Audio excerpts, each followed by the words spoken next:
have a saying, horses for courses. So if I'm racing, I'll have an absolute stripped down racing machine. But if we're going cruising, there's a very different criteria.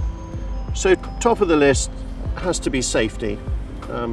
Pearl is one of the safest boats I've ever sailed on. It's made of aluminium, it's very robust, it has watertight bulkheads, it's fully insulated. We have little things, you know, we have this big door which we can lock to go down below. Now obviously that's a great asset in terms of safety at sea, but for Tracey, if she's on her own and I go away on business, she feels really secure. She can lock that door, and that's really important to Tracey. So there are little subtleties that you might not initially sort of pick out, which we've found to be very important. It needs to be comfortable. We love travel, but we hate hotels. So we take our home with us, and we have a double bed, we have an ensuite, we have a fridge, a freezer. You know, we have everything. We wanted to go on this experience without losing any of the benefits that we had back at home. It needs to be something that's a boat that is adaptable to the various environments that you're going to come across as you go around the world. So a key thing for us was lifting centerboard. So the lifting centerboard means that we can float in only 3 feet of water. We can go into shallow areas like the Bahamas. If you have a keel, you're in real trouble. There's many places you can't go.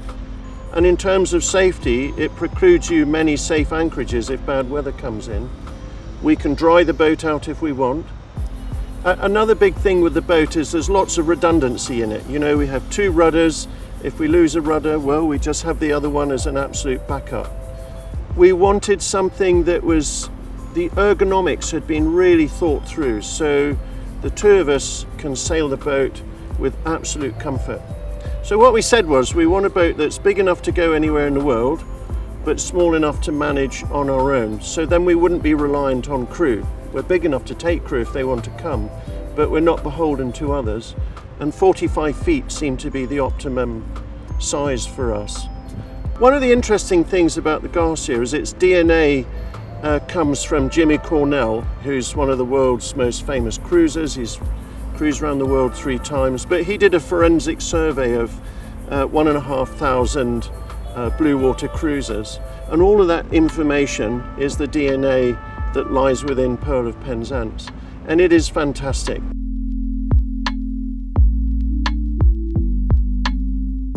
For us, choosing the Garcia, really the choice sat on 3 legs. So there was Jimmy Cornell's input, all at hundreds of thousands of miles of experience was 1 leg. Garcia the builder was the 2nd leg, building this wonderful, solid, reliable craft. And then the 3rd leg was grande, so this overarching corporate structure, which meant we really had confidence putting our whole life savings. We're gifting. Well, it's not a gift, I know we're buying it, but I mean, it's those 3 things for us were very important.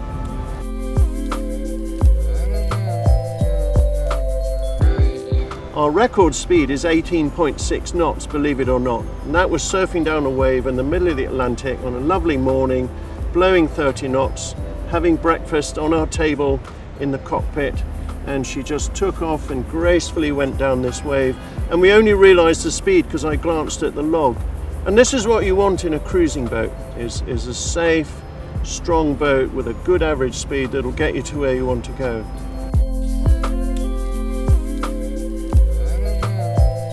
In terms of handling the boat, the centerboard is absolutely critical. We can change the center of lateral resistance. So we're in a sense starting to steer the boat with the centerboard and trim it with the rudders. We have twin rudders, so whatever the boat angle, your rudder is vertical in the water. And the boat goes everywhere on autopilot. It's always in control. It's remarkable, really.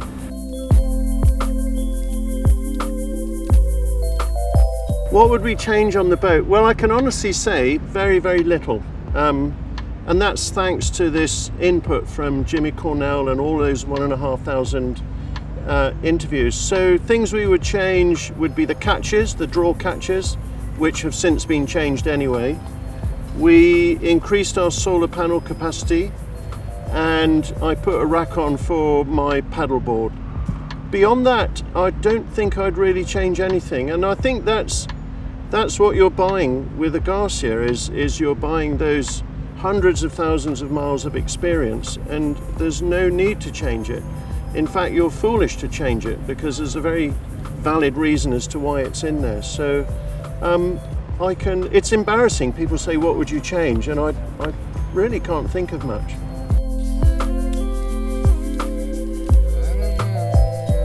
You know, my life has been in both the land and the sea, but sea's been my real passion. I've been very lucky. I've sailed around the world a couple of times and done some various projects. Kind of an adventurous life, so I've been up to the North Pole 4 times and various other things. So yes, I've been very blessed. I think it's the Vendée Globe is like, you know, 4.5 years of life condensed into 4.5 months. So there's many experiences. Obviously, rescuing Raphael was a huge part of that. But you know, there's times sailing up the Atlantic with a full moon and trade winds and dolphins jumping around the boat. So it's a kaleidoscope of experiences, but it's absolutely fantastic event.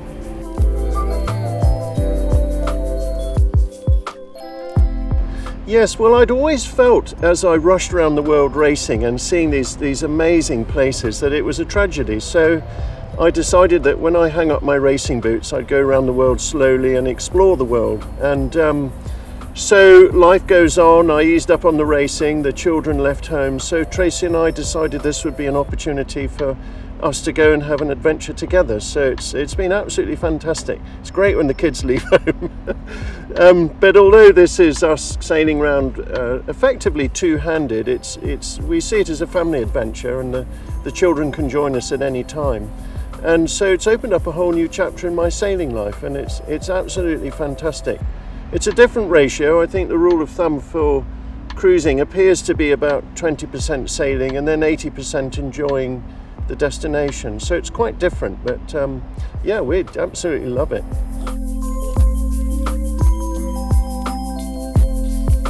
We're now 22 months into our adventure, and I think our relationship has evolved from what we perceived. So we're not sailing around the world, we're exploring the world, and if in exploring the world it takes us around the world, then that's great. But you know, this isn't it's not a mission, it's not a goal, it's not an achievement that's measured by some human construct. So we have a nominal 5 years, and we have aspirations but no plans, and that gives us absolute flexibility, really. So Pearl of Penzance, she's named Pearl because we bought it on our 30th wedding anniversary, gives us scope to do anything. I mean, I can sit with an inflatable globe in one hand and a glass of red in the other one, and there's nowhere that we can't go. So we do want to do the exotic, you know, the Caribbean and the Polynesian islands, but we'd also like to stretch ourselves and go to the more remote places. And so it's a journey that, you know, Tracey had only done 2 night sails when we left, so we see the journey as building momentum as we get better as a team, and so as we become more confident in the boat and ourselves, so we can stretch where we go. So I think next year we'll probably be going up to Greenland and Iceland, but we might go through the Panama, we're not quite sure, and that's the joy of the journey. We have absolute flexibility. Tracey really wants to go to French Polynesia. I would really like to go to Greenland, and I think then Tasmania is very high on the list for some reason. I'm not quite sure why, but really I think everywhere draws us. But those would be centre of gravity, which in journeying towards gives us so many interesting places that we can stop along the way. So I guess we've got centres of gravity, but the journey is as important as the destination. And I think that's one of the interesting things, is you set off, and because we have absolute flexibility, you bump into a local and they say, well, you must go up this river. And then we go up that river, and we would never even have heard of it, didn't know it existed, but suddenly this paradise opens up in front of us.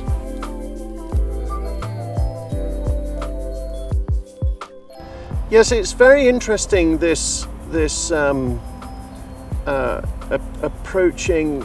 I think first of all, many husband and wives, they start off with different levels of experience and knowledge.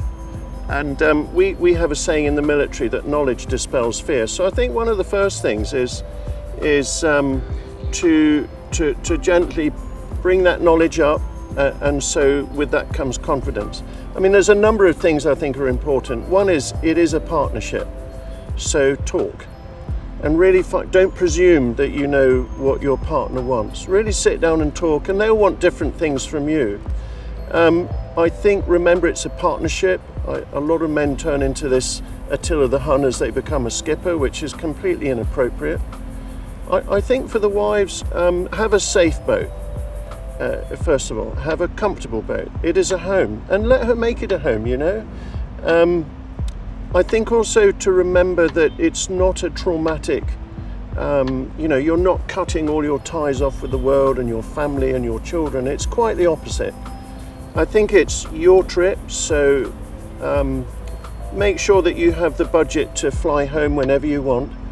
I mean, we've just laid the boat up in Washington, and we've come home for 2 months. Our children continually join us, so although we don't see much of them on a day-to-day basis, the quality time is fantastic, and it far outweighs that. I think be flexible in terms of the weather. Wait for good weather, don't go in bad weather. I think a big thing that women always ask about is the watch system, and this rigid, regulated watch system. Well, we sail two-handed, and we're very flexible. And if one of us is having a good day, the other one will do extra time, and it works the other way. Well, I think that there's a number. First of all, exotic locations. This is what you're doing. You're going to exotic places. You're not sailing in the sense that the ratio generally cruising is 20% sailing, 80% would be at anchor in an exotic anchorage, meeting people and exploring interesting places. We have a red card system. So if either of us feels uncomfortable, we can just say, no, I don't feel comfortable. Doesn't need to be any explanation or any reason. We listen to that intuition, and we just stop, and we'll go another time.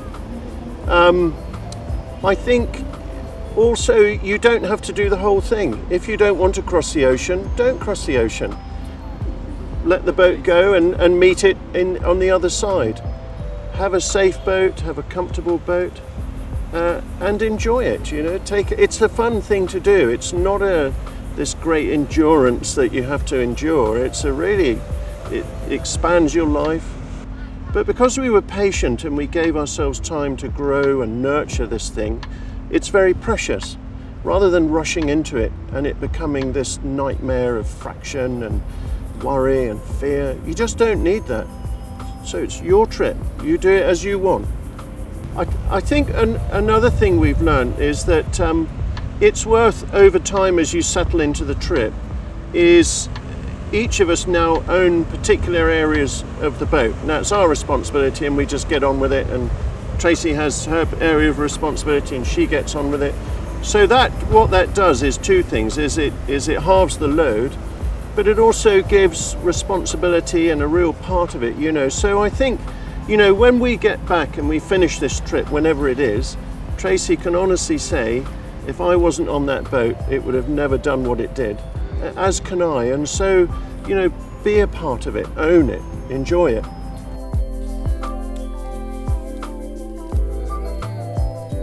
Three words describing Pearl: safe, fun, and an enabler of dreams. Friendly, professional, and they're with you for your adventure. You can always call them up and they'll help.